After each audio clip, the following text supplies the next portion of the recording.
You want to believe that the insurance company has your best interest at heart. They don't. They used to, but not anymore.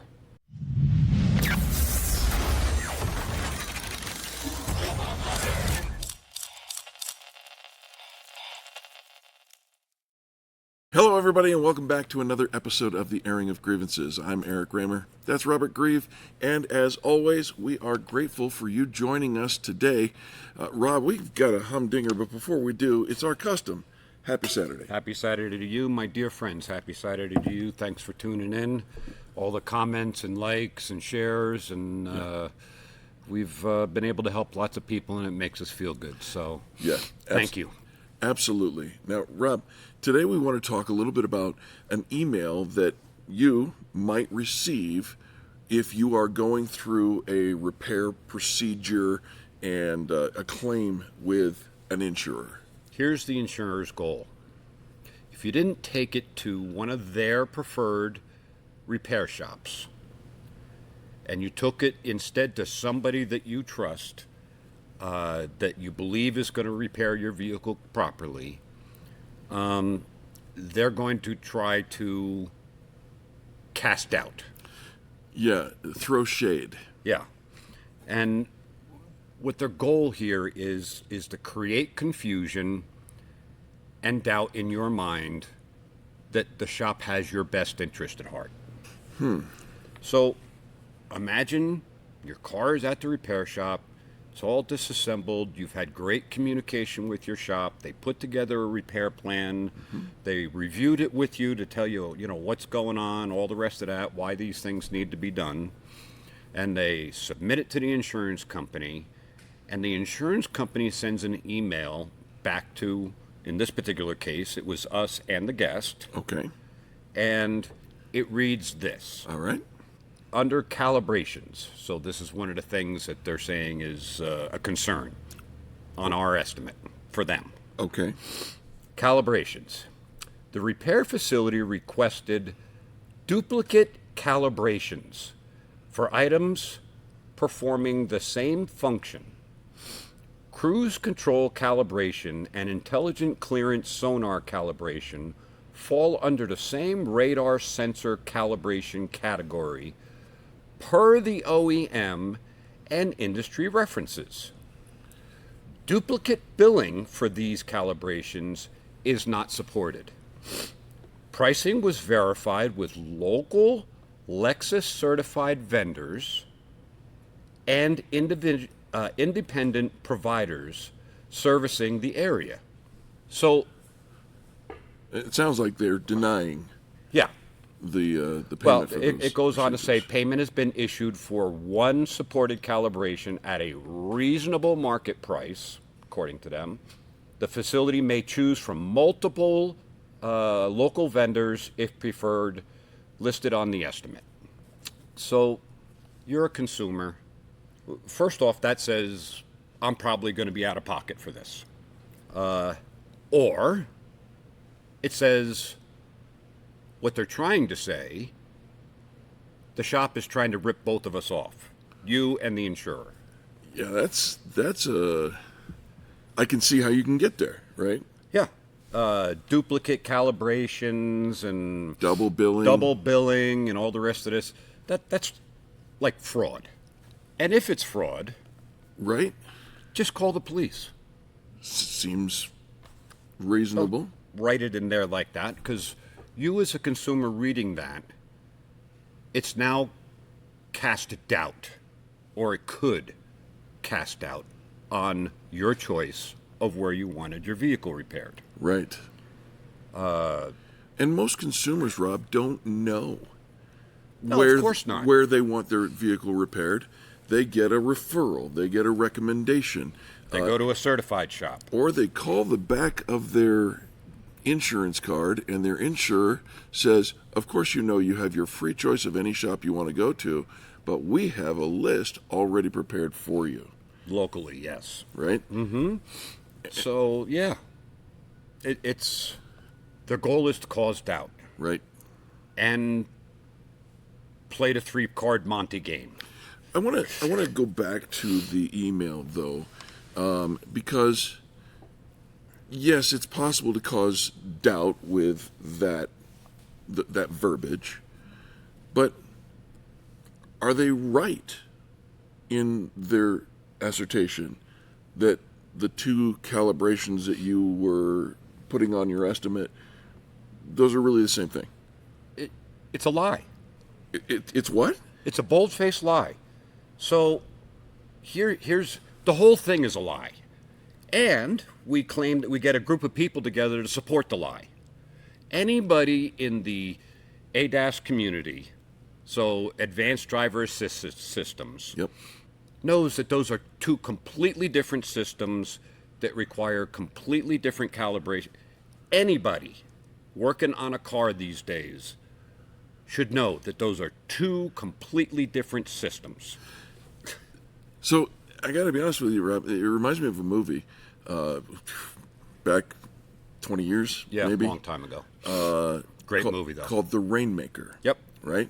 I think that was Matt Damon. Yes, and there was a woman who had a claim against an insurance company, and the insurer denied her and denied her and denied her, and the whole gist of the movie was, you're in the right, you are owed this compensation, and the pivotal scene in that video, she's testifying in court about a letter that she'd received from the claim specialist of the insurer, and it said, "Dear Mrs. So-and-so, we have denied your claim 7 different times, and we are now, this is your 8th and final denial.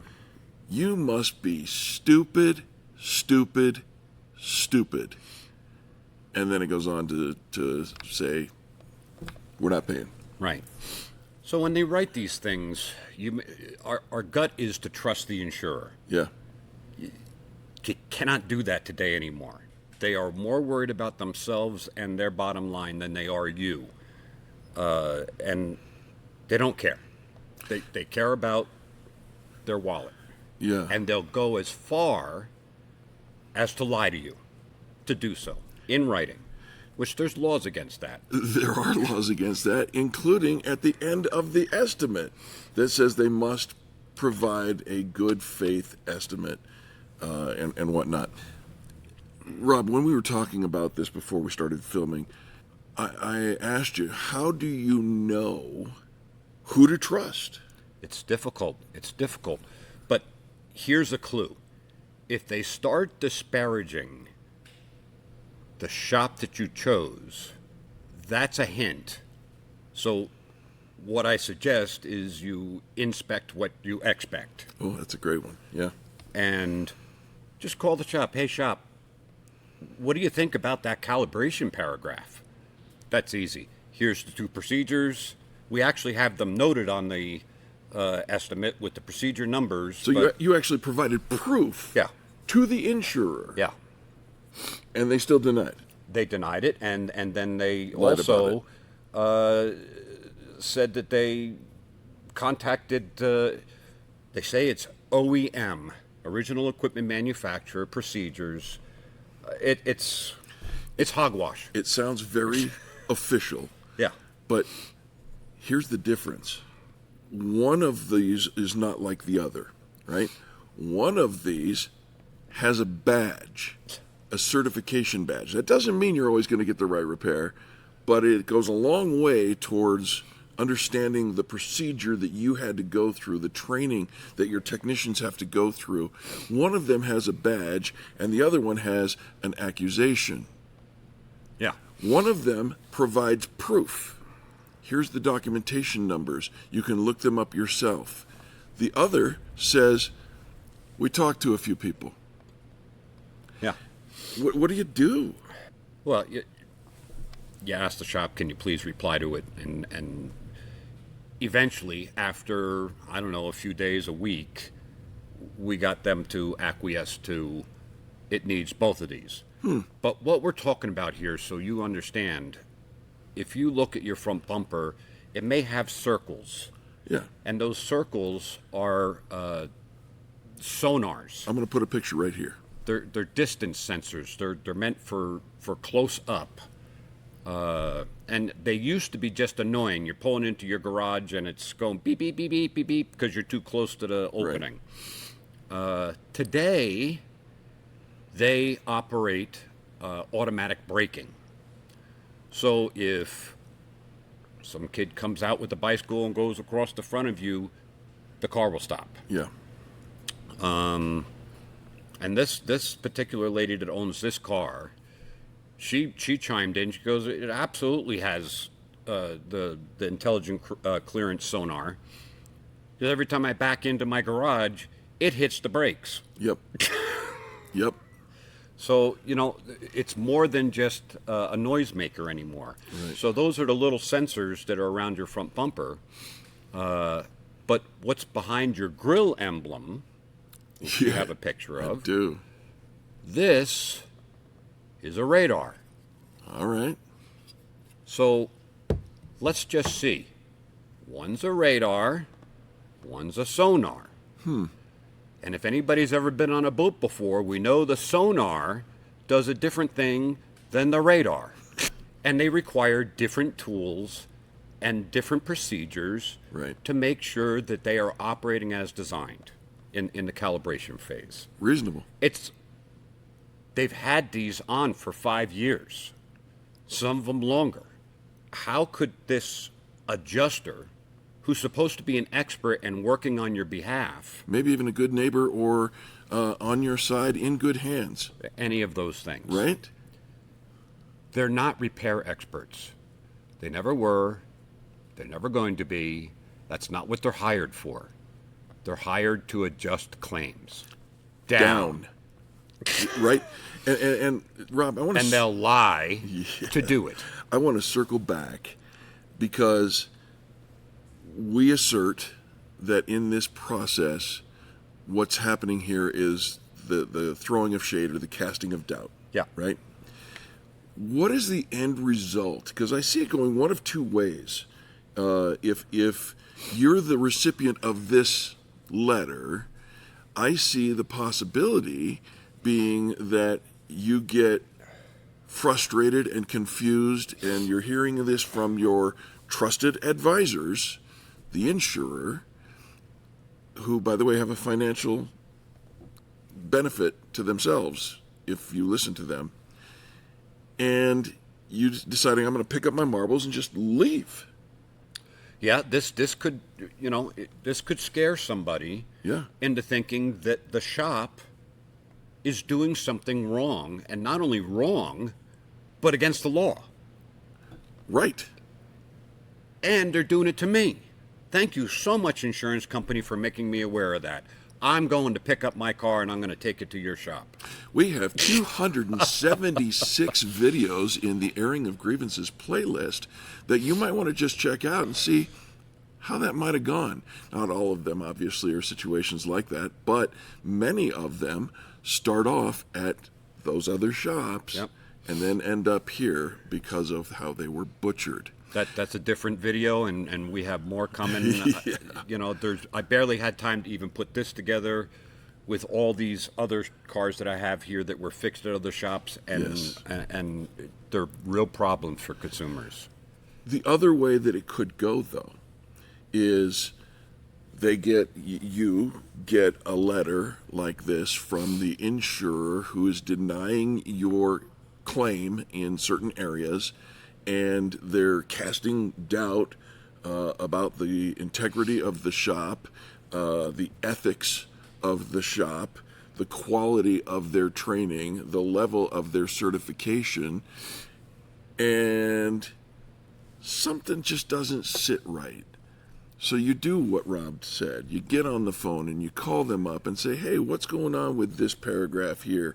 And we say, oh, let me show you. Come on down. Come to the shop. Absolutely. Here's this documentation. Here's this documentation. We talked about this in another video. Here's your pre-scan. Here's what should be your post-scan at the end of the thing. Right? And the light goes on. And you go, wait a minute. Those dirty rat bastards. They're trying to con me. And that happens. I'm reading this right out of the email. Yeah. So that's what I got for you today. Be wary of insurance companies writing something that makes you feel uncomfortable. Yeah. And they do it all the time. I have example after example. There's another lady that got a letter that said that we're going to re-review your claim, Yeah. and maybe not even pay it anymore. Which, What? yeah, it's crazy what they will write, and we know how to get these things solved. Nobody has your best interest in mind more than you do. Yep. Make sure that you advocate on your own behalf and find somebody who will advocate With on you. you. Yep. With you. So, Wow. Rob, thank you for bringing this to yep. our attention. Happy Saturday to you. And to you folks. Happy Saturday. I hope you found this useful, and don't be afraid of these things. Just check it out, and we'd be happy to help if you need it. Other than that, happy Saturday. See you next week. God bless. Have an amazing week.